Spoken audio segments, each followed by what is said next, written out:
พงพากินพาแซบ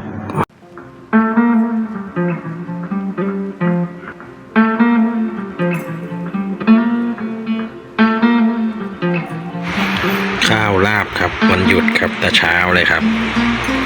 นิดหนึ่งครับผมวันหยุดก็ต้องกินอะไรที่ไม่เหมือนที่ทำงานสวัสดีครับวันหยุดเราก็มากินพาแซบครับเลยลาบมาผัดแกงครับ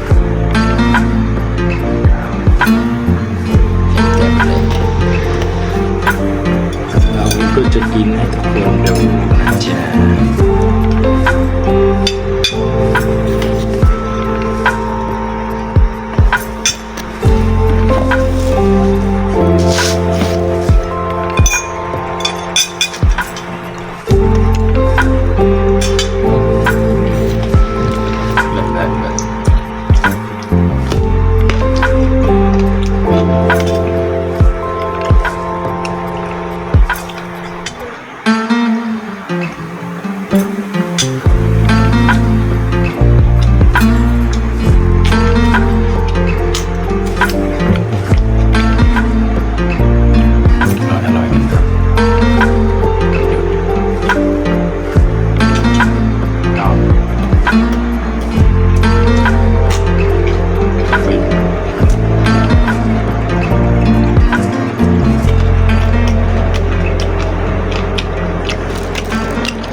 เหลือก็กรอบๆกันแล้ว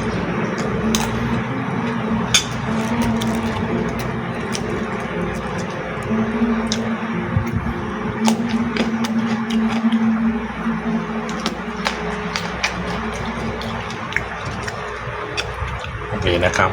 สวัสดีครับ